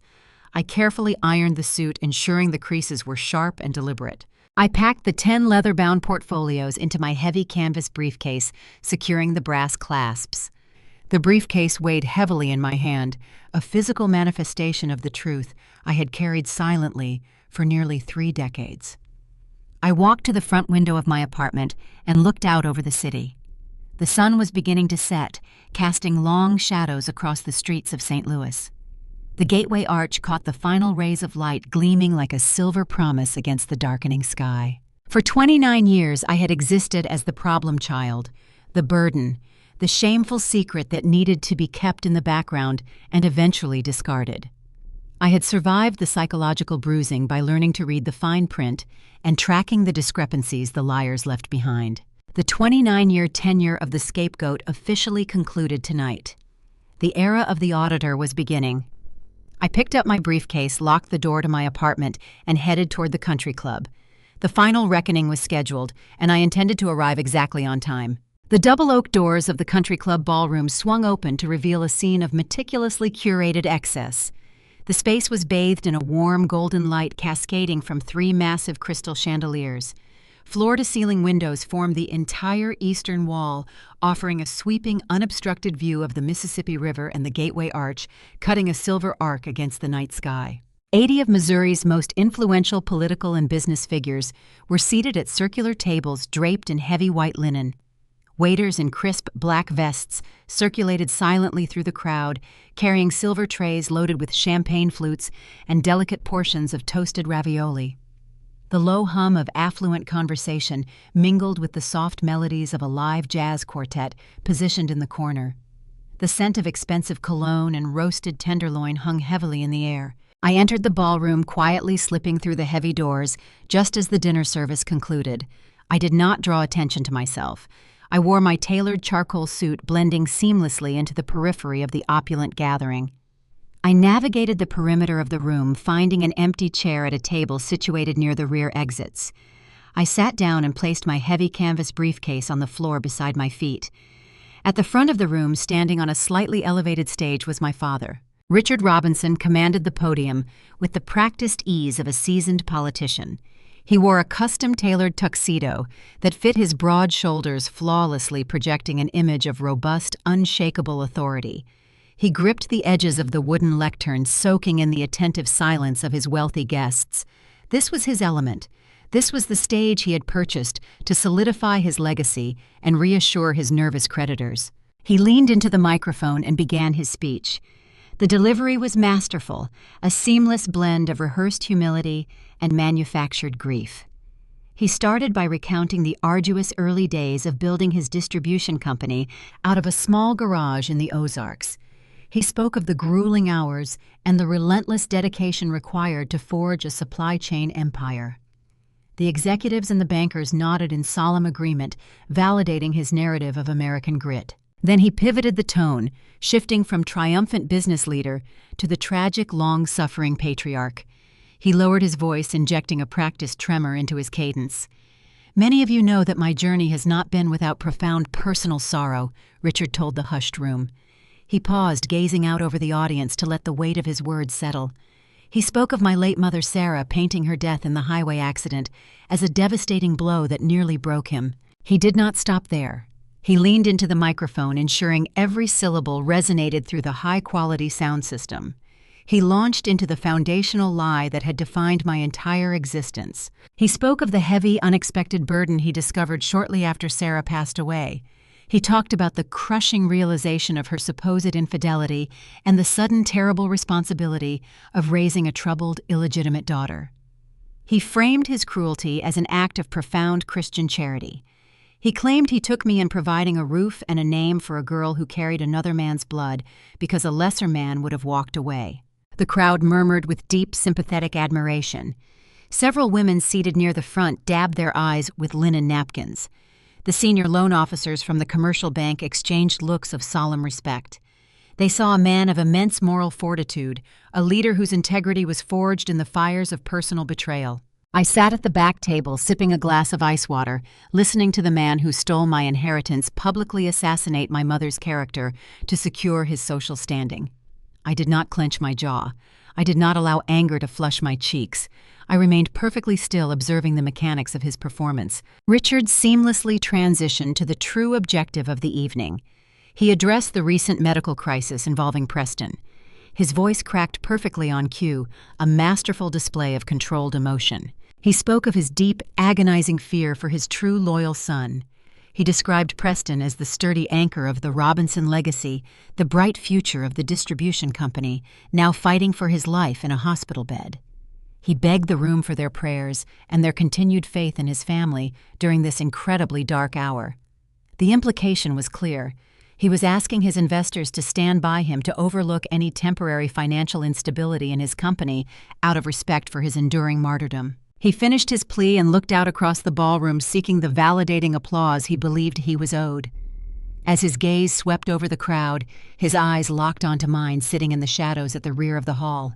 The sorrowful expression vanished from his face for a fraction of a second.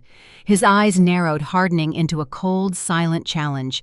He saw me sitting there in my austere suit, surrounded by his affluent peers. He knew I had received his extortionate text message. He knew he had threatened to bankrupt me with a fake lawsuit if I did not submit to the medical testing. He assumed my presence in the ballroom was an act of submission. He believed I had arrived to quietly capitulate to avoid a public scene. I was daring me to disrupt his masterpiece, certain that the terrified problem child would shrink under the collective gaze of his powerful friends. He thought the sheer weight of the wealth and influence in the room would force me into compliance. He had calculated my reaction based on the frightened 18-year-old girl he threw out of his kitchen 11 years ago. He did not realize the woman sitting in the back row made her living dismantling fraudulent ledgers and tearing down corporate lies. I reached down and opened the brass clasps of my canvas briefcase. I extracted one of the thick black leather-bound portfolios containing the certified probate records and the undeniable genetic data. I stood up from the table. I did not rush. I smoothed the front of my charcoal jacket, ensuring every line was crisp and deliberate. I gripped the leather portfolio firmly in my right hand. I stepped out from the shadows of the rear tables and began walking slowly down the center aisle of the ballroom. The clicking of my heels against the polished hardwood floor echoed sharply, cutting through the fading, polite applause of the audience. The final audit was commencing, and I intended to deliver the findings directly to the board. The rhythmic clicking of my heels on the polished hardwood floor acted as a metronome, counting down the final seconds of Richard Robinson's carefully constructed reality. As I moved down the center aisle, the 80 influential guests seated at the round tables began to notice my approach. The polite post-speech applause faltered and died away. Heads turned following my steady progression toward the stage. The low hum of affluent conversation evaporated entirely, replaced by a sudden heavy silence that pressed against the walls of the grand ballroom. I did not break my stride. I kept my gaze fixed entirely on the man standing behind the wooden podium. Richard watched me advance. The benevolent, sorrowful expression he had worn during his speech vanished, entirely replaced by a mask of cold fury. He recognized the leather-bound portfolio clutched in my right hand. He saw the unwavering determination in my posture. He realized in that agonizingly slow moment that I had not come to the country club to surrender. I had come to dismantle his empire. Preston, who was seated to Richard's left, shifted uncomfortably in his mahogany chair. The golden air lowered his amber drink onto the linen tablecloth, his smug grin replaced by a look of bewildered annoyance. Diane, seated on the right, stiffened her spine. She reached up and nervously adjusted her heavy diamond necklace, her eyes darting from me to the wealthy investors in the front row, trying to gauge their reaction to the unscripted interruption. I reached the edge of the elevated stage and ascended the 3 carpeted steps. I walked directly to the podium, stopping inches away from my father. Richard gripped the edges of the lectern, his knuckles white with tension. He leaned in close, his voice dropping to a harsh, venomous whisper, meant only for me. "What do you think you are doing, Nora?" He hissed, the facade of the Christian martyr completely abandoning him. "Get off this stage right now before I have security throw you out." I did not flinch. I did not respond to the threat. I simply reached out and placed my hand firmly over his fingers, gripping the microphone stand. I gently but forcefully pried his rigid hand away from the device. I adjusted the flexible neck of the microphone, angling it toward my own mouth. I looked out over the sea of faces in the ballroom. The regional politicians, the supply chain executives, the commercial bank managers were all staring up at me, their expressions a mixture of shock and morbid curiosity. They were witnessing a severe breach of country club etiquette, and they were captivated. I kept my voice perfectly level. I did not shout or allow my tone to waver. I spoke with the clinical precision of an auditor delivering a final damning report to a board of directors. My father has indeed made incredible sacrifices. I announced my words echoing clearly through the high-fidelity sound system. The acoustics in the room were flawless, carrying my voice to the furthest corners of the hall. I paused, letting the opening sentence hang in the air, allowing the audience to process the unexpected endorsement. Then I delivered the pivot. He has sacrificed the truth for 29 years. The silence in the ballroom deepened, turning brittle and dangerous. I unclasped the brass lock on my leather portfolio and opened it on the surface of the podium, right next to Richard's prepared speech notes. I reached inside and retrieved the yellowed envelope that had sat in my bank vault for over a decade. I held the brittle paper up so the front rows could see the faded blue logo of the Commercial Genetics Laboratory. 11 years ago, on the morning of my 18th birthday, Richard handed me a trash bag for my belongings and ordered me to leave his house, I told the crowd. He shoved a genetic testing kit into my hands and told me to go find my real father. He demanded scientific proof to legally sever his ties to the bastard child he claimed my late mother had produced during an affair. I looked directly at the senior loan officers seated at the table nearest the stage. The men who held the massive commercial debt on Richard's distribution company were watching me with intense, unblinking focus. The trauma of that rejection paralyzed me. For over a decade, I continued my voice steady. I locked the results away unopened because I believed the lie he sold to this entire town. I believed I was the unwanted outsider. But yesterday I finally broke the seal. I slid the official laboratory report out of the yellowed envelope. I unfolded the 3 stapled pages and smoothed them flat on the podium. I did not read the scientific jargon. I skipped directly to the final conclusive paragraph. I lifted the document, holding it high under the warm golden stage lights so the official seal and the bold black ink were visible. Probability of paternity. I read, my voice cutting through the heavy silence. 99.9%. Richard Robinson is my biological father. A collective audible gasp ripped through the ballroom. It was a sharp, synchronized intake of breath from 80 people simultaneously comprehending the magnitude of the deception. The mayor of St. Louis, seated at table 3, slowly lowered his crystal champagne flute to the table, his jaw visibly slack. The commercial bank executives stared at the man on the stage, their expressions morphing from respectful admiration to profound professional horror. They were men who dealt in verifiable facts and hard data. They understood instantly that the man they had trusted with millions of dollars in corporate loans had constructed his entire public persona on a verifiable, monstrous lie. I turned my head and looked at Richard. The blood had drained entirely from his face, leaving his skin the color of wet ash. He looked suddenly frail, stripped of the towering authority he had wielded over me my entire life. His chest heaved as he struggled to draw breath. He opened his mouth to spin a defense, to shout that the document was a forgery, to claim I was a hysterical, disgruntled child seeking revenge. But the words died in his throat. The sheer physical weight of the certified laboratory report, the official county seal embossed on the paper, paralyzed his vocal cords. He knew the document was real because he had received the identical copy 11 years ago. He knew that I knew. In the span of 30 seconds, the saintly martyr narrative he had spent 3 decades meticulously constructing crumbled into fine dust on the ballroom floor. The tragic tale of the benevolent patriarch raising his dead wife's illegitimate daughter was obliterated by basic biological mathematics. The entire room watched the illusion shatter. The silence was absolute, broken only by the faint clinking of ice melting in unattended glasses. I looked out over the shocked audience. I had successfully demolished his reputation and exposed the foundational lie of his existence. I had cleared my mother's name and proven my rightful place in the bloodline. For many, that would have been enough. But I am an auditor, Finding the initial discrepancy is only the first step of the investigation. You must follow the trail to uncover the financial motive driving the fraud. I lowered the paternity report and placed it back into the leather portfolio. I looked at the bank executives in the front row and then turned back to the microphone. Proving my paternity was only the beginning of the audit, I informed the silent room, my voice hardening into steel. The lie about my parentage was not born of a grieving husband's misdirected anger. It was not a tragic misunderstanding. It was a calculated, cold-blooded financial strategy. I reached back into the portfolio and pulled out the second stack of certified documents, the thick stack of probate court filings and trust fund disbursement ledgers. The demolition of his character was complete, but the extraction of his assets was just about to begin. I did not give Richard a moment to recover from the exposure of the paternity report. The destruction of his carefully curated public image was merely the preliminary phase of the audit.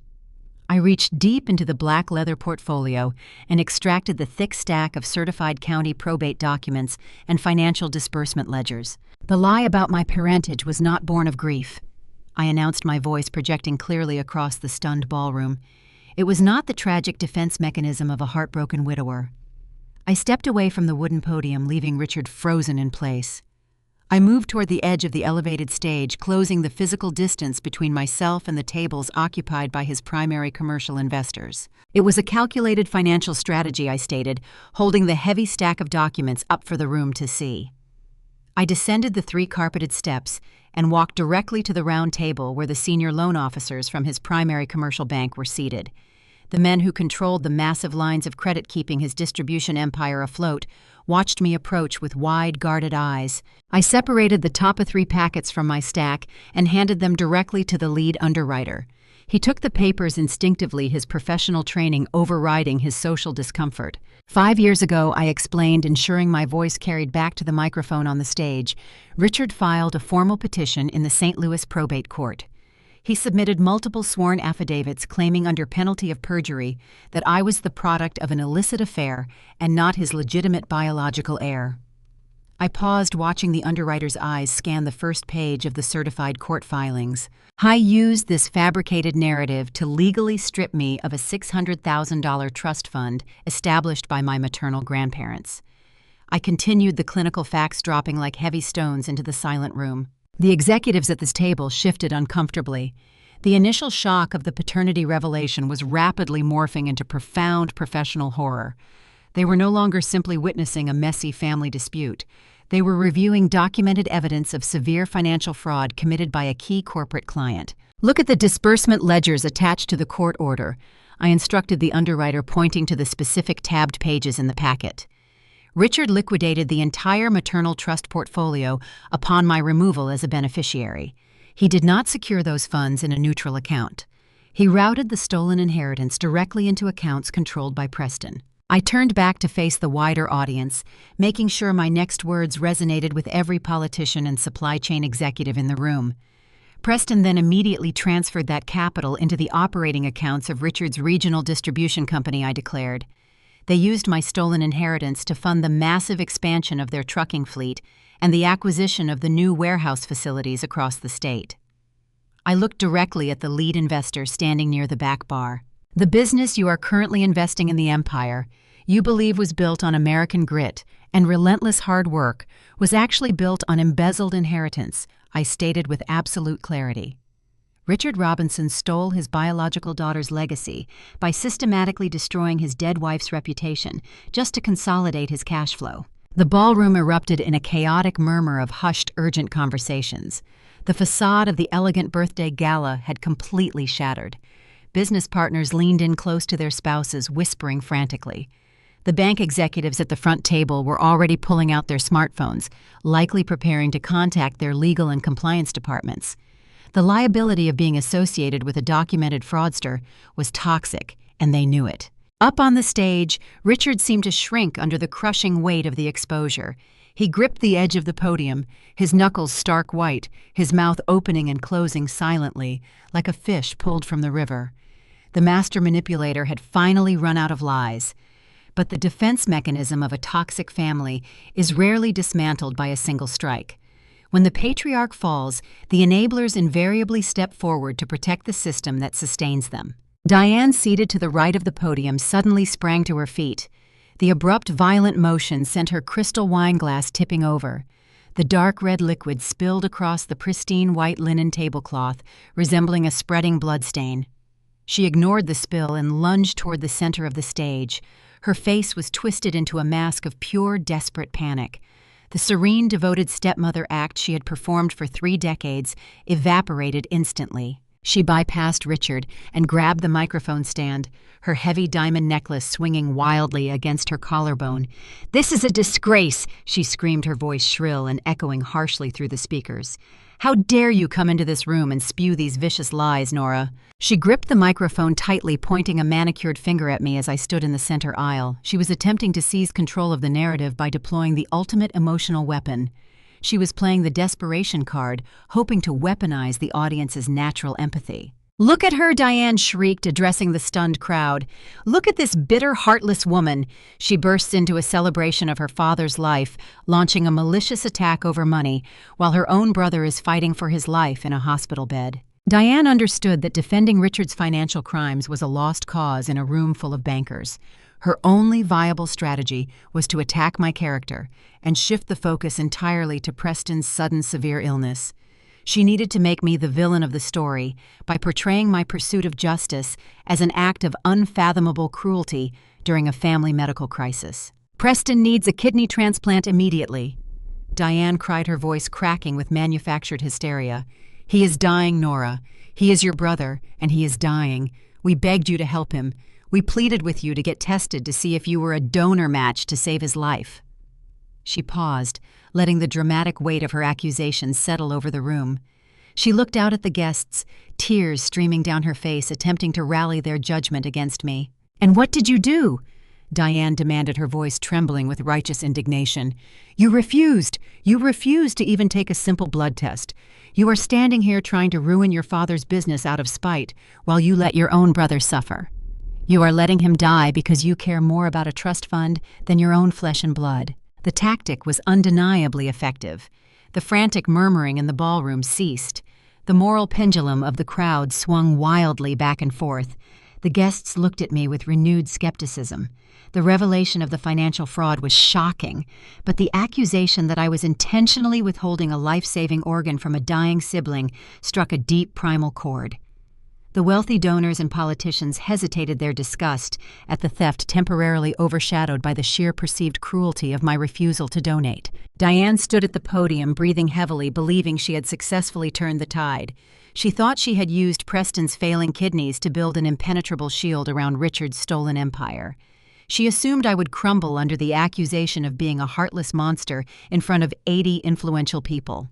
She had no idea that her desperate attempt to weaponize the medical crisis was the exact trigger I needed to detonate the final explosive charge. I stood in the center aisle holding my leather portfolio and waited for the echoes of her scream to fade into the silent ballroom. The trapdoor was wide open, and she had just positioned herself perfectly over the drop. Diane stood at the podium, her fingers still pointing accusingly in my direction. The diamond necklace glittered against her throat as she took shallow, frantic breaths. She had played her final desperate card, hoping that the sheer emotional weight of a dying brother would crush my credibility and silence the room. The 80 affluent guests shifted uncomfortably in their seats, caught in the agonizing tension between a documented financial fraud and the accusation of a lethal sibling betrayal. I did not flinch under the collective scrutiny of the ballroom. I did not rush to defend my character or offer a panicked explanation. I stood in the center aisle, my posture relaxed but completely unyielding. I am a medical auditor. I do not negotiate with hysteria. I dismantle it with data. I looked directly at Diane. My expression was entirely devoid of anger or vindictiveness. It was a cold, clinical assessment. "I cannot donate a kidney to Preston," I replied. I did not use the microphone, but I projected my voice from the diaphragm, ensuring the syllables carried to the furthest corners of the vaulted room. The acoustics of the country club amplified the hard, flat certainty of my statement. "I cannot donate to him," I repeated, stepping back toward the elevated stage, "because Preston and I share absolutely 0% of our genetic material." The silence that followed was not the polite hush of a formal dinner. It was a dense, suffocating vacuum. It was the sound of a room collectively failing to process a sudden catastrophic shift in reality. Diane's hand dropped to her side. The furious, righteous indignation vanished from her face, instantly replaced by a look of stark, primal terror. She took a small, involuntary step backward, her expensive heels catching slightly on the stage carpeting. I ascended the 3 steps back onto the stage. I walked past my father, who remained frozen behind the lectern, gripping the wood as if it were the only solid object left in the universe. I approached the space where Diane stood trembling. I reached into my leather portfolio for the final time. I withdrew the stapled packet containing the commercial genealogy sequencing and the medical blood typing reports. I held the documents up briefly for the front rows to see before sliding them onto the polished surface of the podium directly over Richard's prepared speech notes. "Preston is not my late mother's son," I announced, turning to face the audience. My voice was steady, slicing through the heavy air. "He is not the legitimate heir to the Robinson family lineage." I gestured to the paperwork resting on the podium. "The genetic sequencing confirms that Preston carries no DNA from the maternal branch of this family," I explained, breaking down the biological reality for the executives and politicians. Furthermore, the hospital intake forms confirm Preston possesses an AB negative blood type. My mother was O negative. Richard is a positive. It is a biological impossibility for those 2 blood types to produce an AB negative child. I turned my head and looked directly at Preston. The golden boy sat slumped in his mahogany chair, the arrogant smirk entirely erased. The glass of expensive bourbon sat untouched beside the spreading stain of spilled red wine. He looked small and utterly bewildered. He had spent his entire life believing he was the rightful prince, only to discover in front of 80 witnesses that his crown was forged. "If Preston is not my mother's child, then whose child is he?" I asked the room rhetorically, letting the question hang for a fraction of a second. I turned back to the audience and delivered the final devastating blow. The genetic cross-referencing provided the exact answer I stated clearly. Preston's DNA strongly matches the immediate family tree of the woman standing right here. I pointed a single steady finger at Diane. "Preston is the product of an illicit affair between Richard and Diane," I declared. "He was conceived and born while my mother Sarah was still alive and married to Richard." The gasp that tore through the ballroom this time was not one of shock. It was a sound of profound visceral revulsion. The carefully constructed illusion of the pious, suffering patriarch disintegrated entirely. Richard did not discover a betrayal after his wife died in that highway accident. I continued ensuring the narrative was corrected permanently and publicly. He was the one committing the betrayal. He was the one carrying on an affair with his mistress.